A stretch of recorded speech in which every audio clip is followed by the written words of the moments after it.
Some say that he is more than 100 years old, others that he is unable to speak. The truth? He just doesn't like people. It is easier to not have to speak to anyone if they think that you're mute. Many think that the large hat is a symbol of astrology, made to resemble the movement of the stars, but that's just a convenient story. In honesty, it's useful to shut out others and help concentrate on the one thing that really matters: knowledge. With one foot in front of the other, he traverses the lands between looking for all of its secrets and legendary spells. Let me introduce you to Colossal Cap Luis, a pure intelligence build that focuses on casting as many different kinds of spells as possible, taking advantage of multiple staffs in order to increase damage as well as maintaining a solid and sturdy defense. This is a mage that is capable of putting large amounts of damage on the table and taking multiple hits in order to stay in the fight. With access to many different schools of spells, he can switch between strategies and damage types on demand. In this case, knowledge is definitely power. As always, we will review the stats of this build, the equipment that we use, and of course, its applications within the game. Since there is a lot of ground to cover, I have created timestamps in the description of this video in order to make it easier to navigate the content and give you the opportunity to skip straight to the part that interests you the most. Let's get started. This is a PvE-focused build that works well in both solo and jolly cooperation. The objective of this build is to create a mage that is extremely consistent and reliable. A mage that focuses on casting spells with very little swordplay and that can adapt to the battle with different spell choices. A mage that requires no conditions or setups in order to be efficient. The player can use all of their favorite spells. They can be in the front line with Sword Sorceries, or they can stay back with ranged options. They can take advantage of the magic damage from glintstone arts, or use the pure physical power of gravity spells.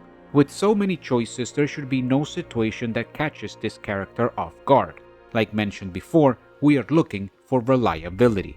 This means high HP and defense to survive, as well as high FP in order to maintain a consistent DPS uptime. Overall, I consider this build to be the best mage I have created because it generates a playstyle that I am comfortable with, and it allows me to recover from mistakes with very little consequences. To reach this objective, we will be running the following stats. Start the game as an astrologer. This class is the most efficient to reach the required stat block for this build, allowing us to make use of every rune level possible to its maximum potential. As the primary focus of this build is PvE, I have chosen to base it on rune level 150. Finally, this is the stats block that you wanna end up with. 60 Vigor, 44 Mind, plus 3 from the Preceptor's Big Hat, for a total of 47. 9 Endurance, 8 Strength, 12 Dexterity, 80 Intelligence, 7 Faith, and 9 Arcane. There are many ways to reach these stats. Level up however you feel comfortable. That said, I do recommend that you take the following path. As soon as you're in the lands between, the first thing to do is get your vigor to 20. Survivability is more important than damage when you're just starting out a character. The second priority will be to get intelligence to 30. This will let us meet the requirements of many more spells and increase our damage scaling. This will be our main stat for the build. The third priority is to get mind to 25. This will give us more FP, and this means more damage. Taking into consideration that spellcasting is our main form of damage, having more FP means a higher DPS upkeep. The fourth priority is to get vigor to 40. This will allow you to survive comfortably throughout the mid-game, allowing you to focus on your other stats. The fifth priority is to get intelligence to 55. This will continue to cover the requirements of more complex and more powerful spells, as well as give us further damage scaling. The sixth priority is to top off Vigor at 60. This will put you at our required HP pool, granting you maximum security to withstand the hardest hitting attacks from the endgame enemies. The seventh priority is to max out our intelligence at 80. This is the final soft cap of the skill, and it will round out the damage that all of our weapons, spells, and Ashes of War will do. Furthermore, we will have access to most sorceries in the game. The 8th and final priority is to bring Mind to 44. With our HP and damage at their soft caps, we now need to increase our FP as much as possible in order to be able to cast as many spells as we can in order to maintain our DPS. Remember that the Preceptor's Big Hat gives us an additional 3 points of Mind, bringing this stat to the 47 that you see. So, why do we want these final stats? Allow me to explain. Vigor at 60 because I believe that it is the perfect amount of health to survive the hardest hitting attacks of PvE. This will give us a total of 1900 base HP. It is the second cap for the stat. Going any higher really diminishes your returns, and honestly, I never go any lower. Mind at 47 because it will increase the amount of times that we can cast spells, increasing our damage. After the rest of the build was min-maxed, I placed every remaining point into this skill. Endurance at 9 because it is the base level of the Astrologer. It is already enough for me to use the weapons and armors that I want and keep a medium load, so there is no need to level it any further. Strength at 8 because it is the base level of the Astrologer. It is already enough for me to meet the weapon requirements that I want, so there is no need to level this any further. Dexterity at 12 because it is the base level of the Astrologer. It is already enough for me to meet the weapon requirements that I want, so there is no need to level this any further. Intelligence at 80 because it is the main attribute of this build. It governs the spells that we can use, their damage, as well as the damage of magic-based weapons in Ashes of War. We take it to its final soft cap in order to maximize the scaling potential. Faith at 7 because it is the base level of the Astrologer. We do not increase it at all in this build. Finally, Arcane at 9 because it is the base level of the Astrologer. We do not increase it at all in this build. Moving on to the equipment, this is the basic layout of the build. This character is a spellcaster that can focus on different strategies depending on what spells you decide to put on your list. You can snipe enemies, you can stay back and spam spells, and you can get into the fray and be a battle mage. You can even decide to put more focus on weapon combat if you want. The number one priority with this build is to give you, the player, options. I personally like to play this build like a battle mage, using many sword sorceries. Normally, I explain what armaments I like to use by separating between the main hand and the offhand. In this case, I will be talking about both of these groups together, as everything melds into a single strategy. The first thing that you will notice is that with this build, I use 3 different sorcery staffs. The reason for this is because I like to use what I call dual wield casting. It's basically a technique in which you can cast a spell with your strongest catalyst in your main hand while holding another staff in your offhand that boosts the damage of the type of spell you are casting. This technique is very important for this build because I base a big part of this character's offense on its proper application. There is a video in this channel where I go over the details of how this works and how useful it is. If you're interested in learning more about it, do not hesitate to check it out. I will leave a link in the description of this video. In any case, I use the Carian Regal Scepter, the Carian Glintstone Staff, and the Meteorite Staff. Starting with the Carian Regal Scepter, this is my main hand sorcery staff to cast all of my spells with. It is the strongest staff in the game at this level without any additional conditions, and this means that we can get consistent high damage from every spell that we cast. Then, the Carian Glintstone Staff is there in order to increase the damage of all of the sword sorceries that I use. Since I prefer to play this build up close and personal, the different melee spells that I use get an additional 15% damage boost, and this adds up very quickly. And finally, the Meteorite Staff completes the setup by offering me a full 30% damage boost on gravity spells. This build uses a few gravity sorceries in order to deal with enemies that resist magic damage and in order to overcome a few specific challenges like flying enemies. While they are spells that I do not use often, I still like to keep this staff ready to switch to in order to take advantage of this damage boost. Remember, thanks to dual wield casting, I can take advantage of the higher sorcery scaling of the Carian Regal Scepter and the additional damage boost from the other staffs at the same time. The best part about this is that you can change the staffs in the offhand for any other that you want, and that benefits the spells that you choose to use. Do you like invisible night sorceries? then use the Staff of Loss. Do you prefer Crystallian sorceries? Then switch to the Crystal Staff or the Rotten Crystal Staff. It is all about what you prefer to use and adapting the build to your preferences. The final armament that I like to use in my setup is the Misericord. This dagger plays a big part of my strategy as it generates some of the best critical damage in the game. I like to use spells like Gavel of Haima, Carian Piercer, or Rock Sling, all which do a great amount of poise damage and are very good at stance breaking enemies. As a result, I am always ready to soft swap to this dagger in order to get maximum damage from the opportunity. Not only this, but I prefer to use the Glint Blade Phalanx Ash of War on it. The reason is that the glint blades that this Ash of War generates deal an incredible amount of poise damage and they are very quick at stance breaking enemies. Summoning the glint blades costs only 10 FP, so it is a cheap way to fish for crits with the Misericord. This is especially useful for those situations where you may be running low on FP. Finally, it is important to note that I choose the magic affinity for the Misericord. It should be obvious to understand. Due to the stats that this build uses, it gets us the most damage. Now, like I have said a few times already, this build is about options and letting you play this mage however you want. For this reason, I want to also bring to your attention a few alternative armaments that I like to keep in my back pocket and use when the situation arises. The first one is Lusat's Glintstone Staff. Earlier in the video, I mentioned that the Carian Regal Scepter is the best sorcery staff without conditions. Well, Lusat's staff is the best sorcery staff in the game with conditions. In this case, the condition is that when you use this staff, your spells will cost an additional 50% FP. If we compare Lusat's staff to the Carian Regal Scepter, the former will deal 10% more damage with spells than the latter.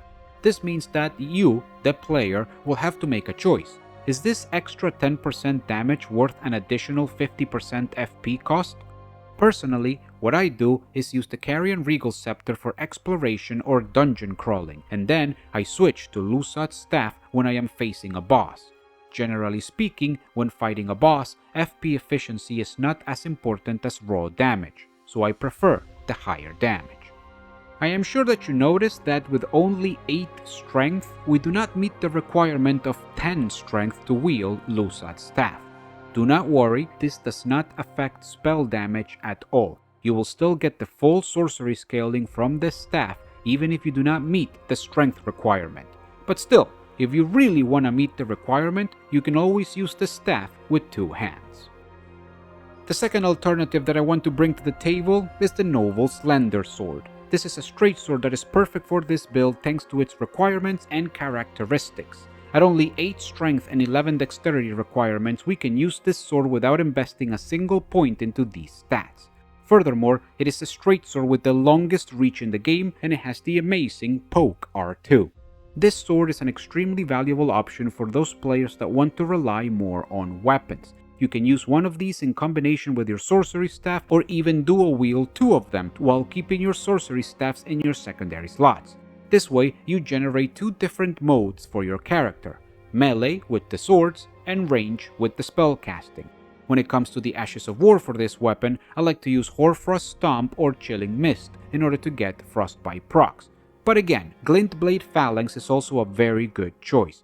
Much like the Misericord, the Noble Slender Sword is upgraded with the Magic Affinity in order to take full advantage of our Intelligence stat to maximize damage scaling.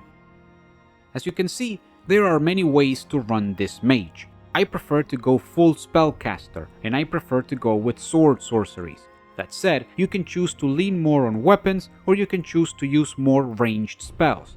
I personally decided to use Sword Sorceries and Gravity Sorceries, but you can definitely take advantage of the many other schools of spells and switch the equipment in order to better suit your playstyle. I believe that this is the best mage that I have created because it is capable of all of these changes without losing efficiency.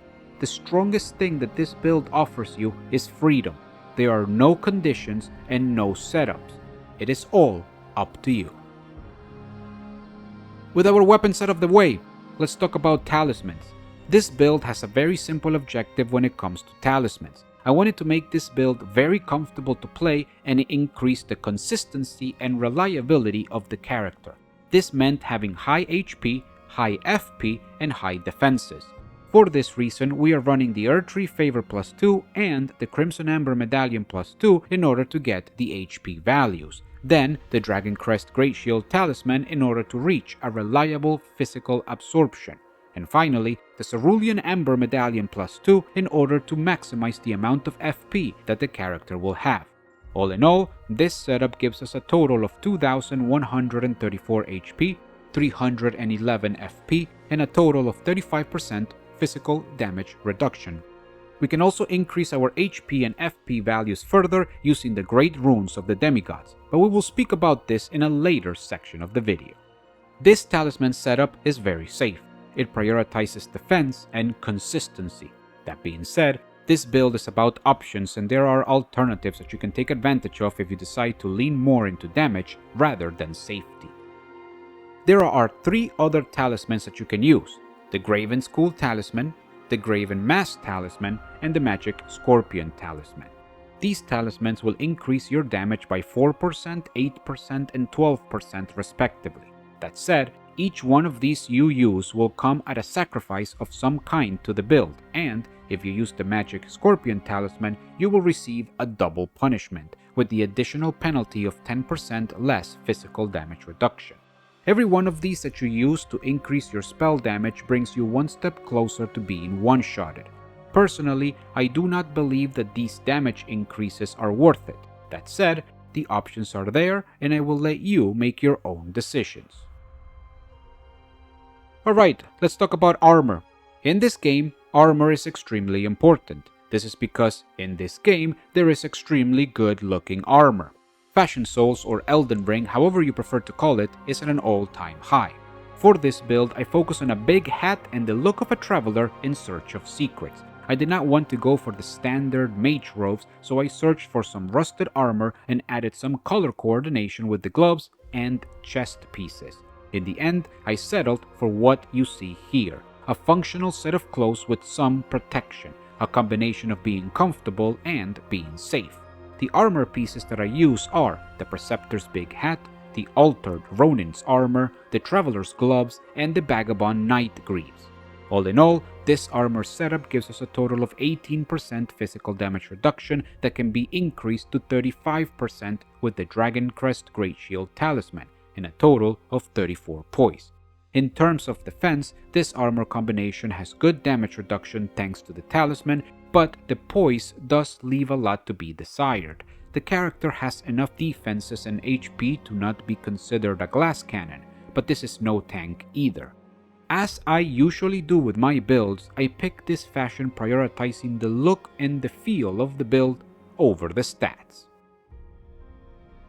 When it comes to the Spirit Summon that we will use for this build, there isn't one that can offer a distinct tactical advantage over others. The build supports any of the summons in the game. You can really use whatever is your personal favorite. We have enough FP for them all. Personally, in my case, I like to use Black Knife Teach with this build. If you have watched my other build videos I have uploaded in the past, I am sure that you might be asking why I don't use the Mimic. While I do love the Mimic, I am afraid that it has some difficulties performing its duties in this build. I'll get back to that in a second, but first, let's talk about why Teach is the best choice in this case. Black Knife Teach is like flipping a two-headed coin. No matter where it lands, we are always going to have a good time. This summon combines the two most important things that we are looking for, damage and survivability. While we could make an argument that Teach's physical attacks are rather on the weak side, honestly, I think they're fine. But the thing that for sure is not weak is her Black Blade attack. Good damage combined with a damage over time debuff as well as a maximum HP reduction debuff provide the offensive support that this build needs in order to take full advantage of its tools. And then, on top of that, Teach is an extremely durable summon thanks to her movement. She is capable of dipping in and out of combat, dodging attacks, and getting away from dangerous positions. All in all, she is capable of soloing multiple encounters and bosses, and that is a value that we cannot ignore. Teach is one of the best summons in the game, probably top 2. So, why do I not use the Mimic? The honest answer is that this build provides so many options that the Mimic gets lost in all of them and always chooses the worst ones.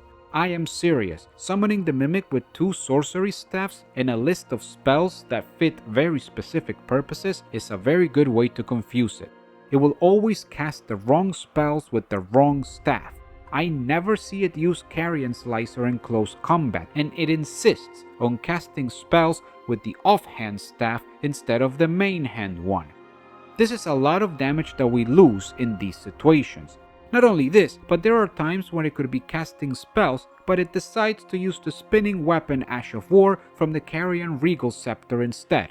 Sure, this Ash of War has its purposes, but Mr. Mimic, please drop me a Gavel here and there, or a Moonblade. All in all, the sheer amount of possibilities sends the Mimic into analysis paralysis, and it ends up lowering its efficiency. The Mimic is a very good summon, probably the best, but only if you keep things simple. Up to this point, we have spoken about the equipment and the armor. We have talked about offense and defense. Next, we need to talk about the different sorceries that I use in order to get the best value from this build. Now, before we begin, it is important that you, my dear viewer, understand that spell choice is 100% personal. The list of spells that I will show you here is not the absolute best list that you can have. Instead, these are the spells that I prefer to use because they are the ones that suit my playstyle the most. You may think that other spells are better or that I am making the wrong choices. This is okay.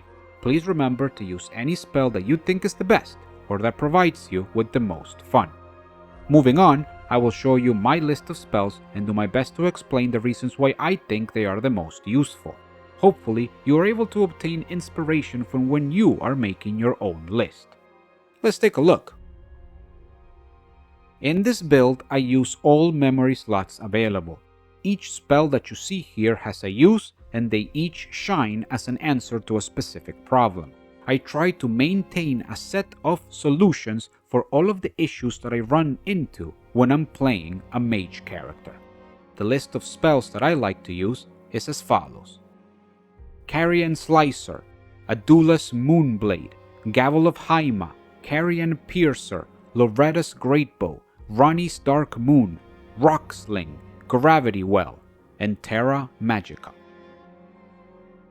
Carian Slicer is the first spell in my list because it is the best spell in my list. If I had to pick just one spell to use for a full playthrough, I would pick this one. This is the R1 of mages, the bread and butter. At 4 FP cost per swing, it is one of the most cost-efficient spells that we have access to. Good damage and good speed should make it a staple in any spell list.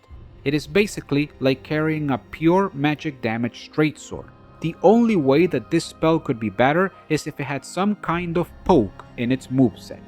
Carian Slicer gives us the perfect tool to get rid of weaker enemies or to take advantage of the small openings that high priority enemies give us.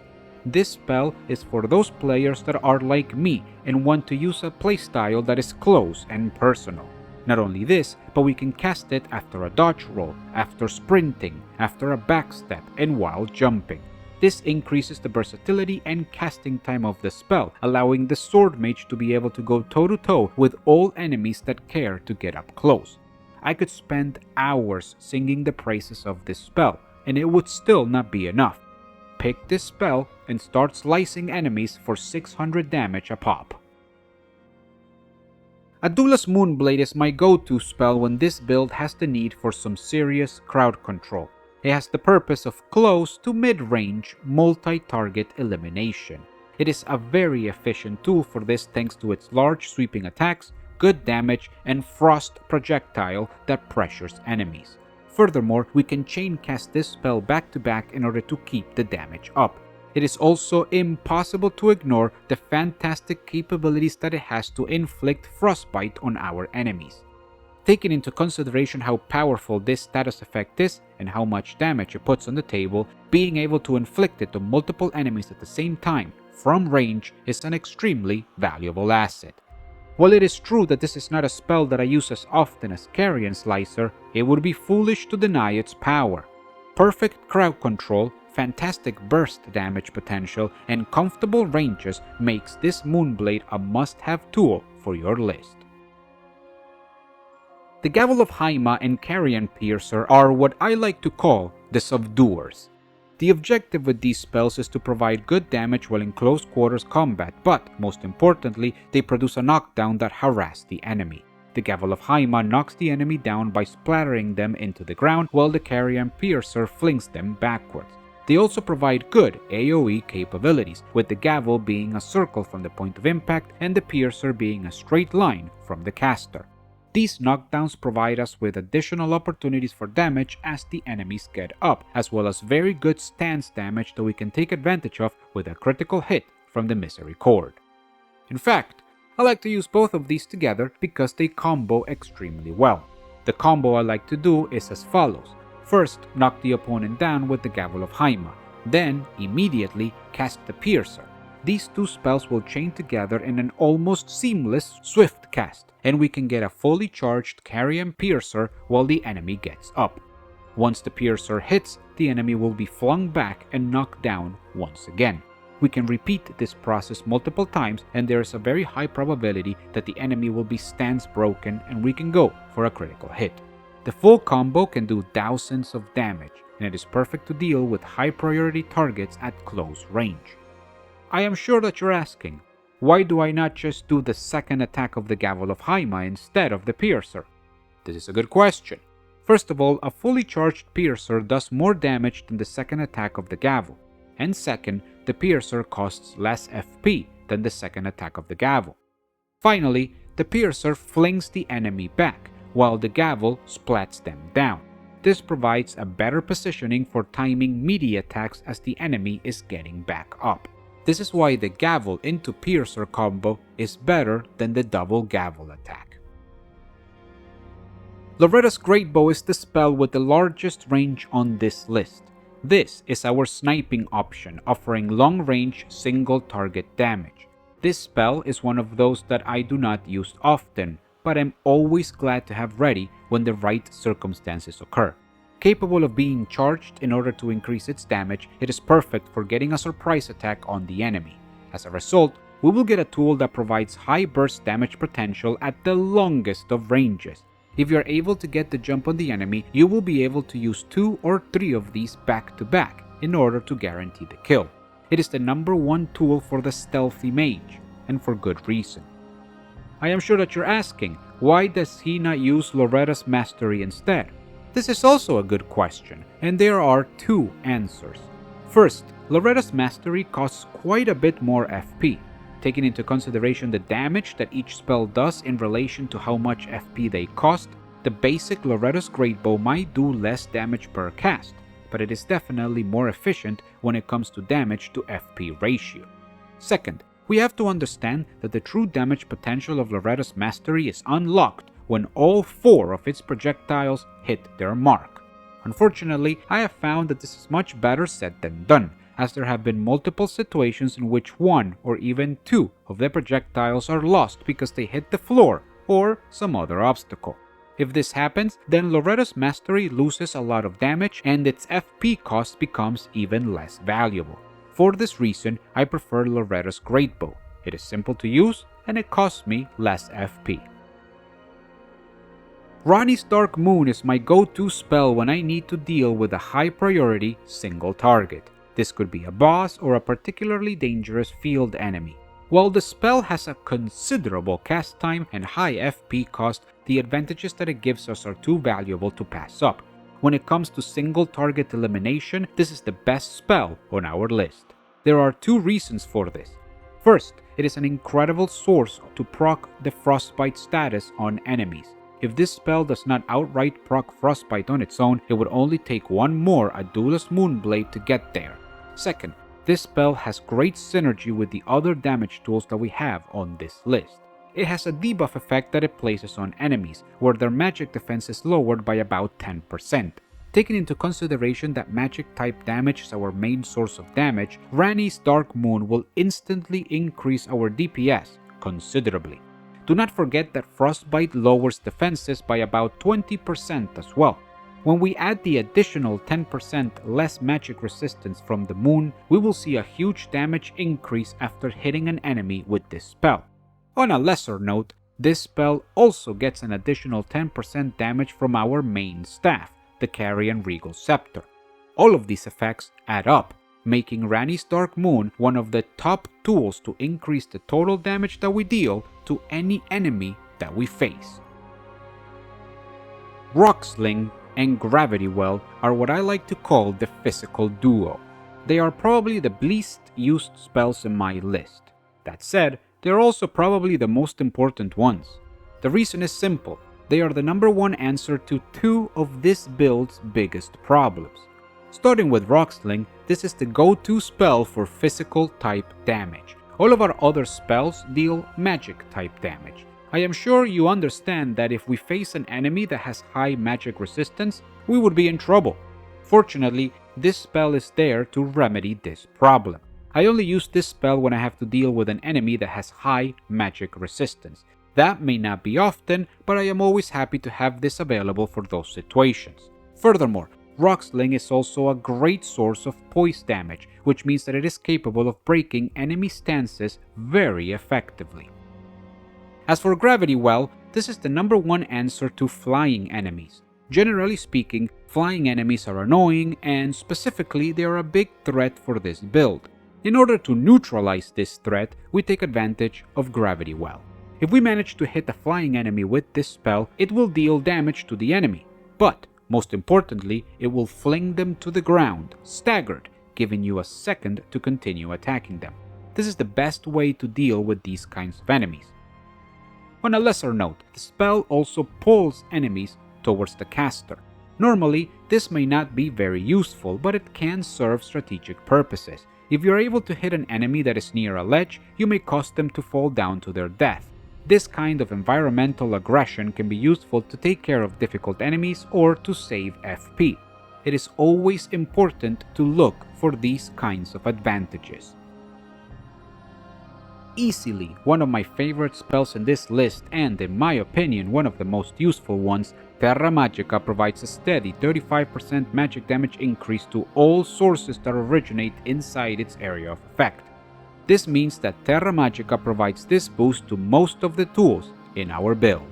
They do not have to be spells necessarily. Weapon damage as well as the damage from Ashes of War will also receive this boost as long as they are magic type. Obviously, this has the single weakness that you have to stay within the area of effect in order to get the boost, but it is actually quite easy to set up. In this build, there are two main spells that really benefit from Terra Magica: Carian Slicer and Loretta's Greatbow. With Carian Slicer, you can pull enemies towards you in order to get them into a close-range battle and receive the buff on each one that you cast.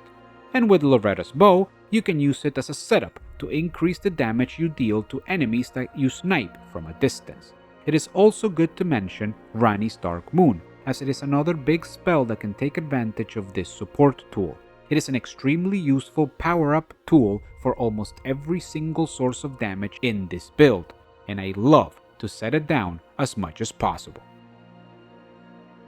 My dear viewer, I am sure that by now you have noticed that nowhere in this build do I use any talisman, equipment, or skill to increase the base casting speed of my sorceries.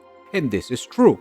In this build, I make no efforts to increase the casting speed of my character, and honestly, I believe that it is completely unnecessary.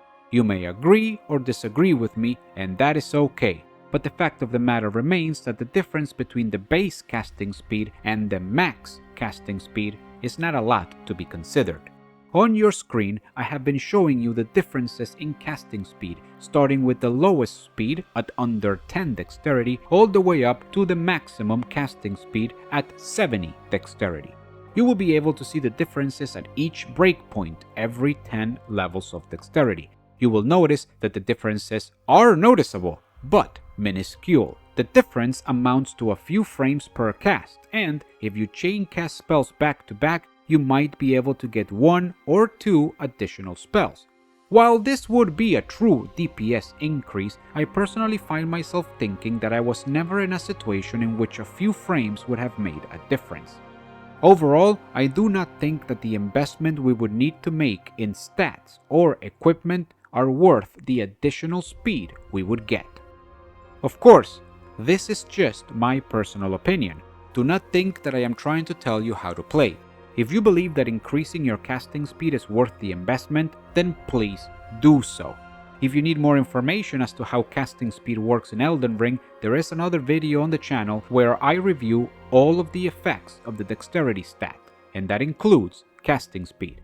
I will leave a link in the description of this video for you to check it out.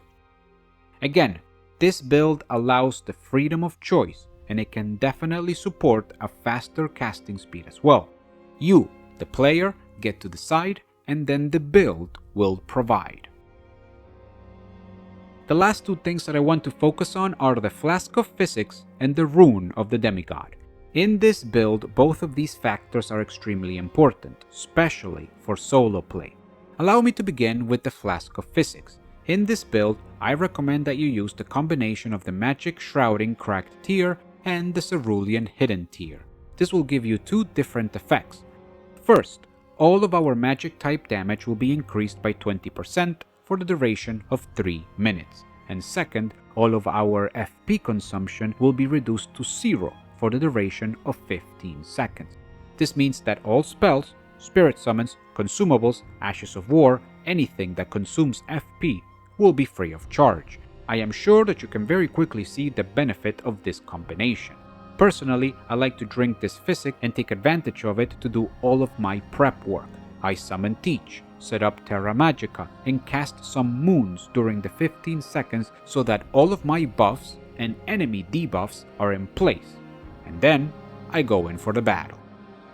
On the other hand, when it comes to the Rune of the Demigods, my personal choice is Radahn's Rune. When activated, this particular rune will increase our HP, FP, and stamina each by a total of 15%. This is perfect for the build because it increases both our offensive power through additional FP to cast more spells and our defensive power by increasing our max HP, allowing us to survive more hits. With this rune, this build will have a total of 2,454 HP and 350 FP. This is the finishing touch to the build. I can confidently say that this is my best mage build. The power it provides, the safety that it gives us, and the freedom that the player gets from it all come together to create a very comfortable character that can fit the playstyle of most players. It does not need to meet specific conditions to be effective, and you are not forced to prepare 10 different buffs in order to make it work. I heavily focused on spells and being able to give you the option of using your favorite ones. Also, I focused on close range combat, which is my preferred way to play. Obviously, this is something that I can say for myself, but maybe other players require different things and prefer different strategies. Hopefully, this build has enough room for adaptation so that everyone can find a setup that fits their own personal style. Thank you very much for your time, and I hope that I get to see you on the next one.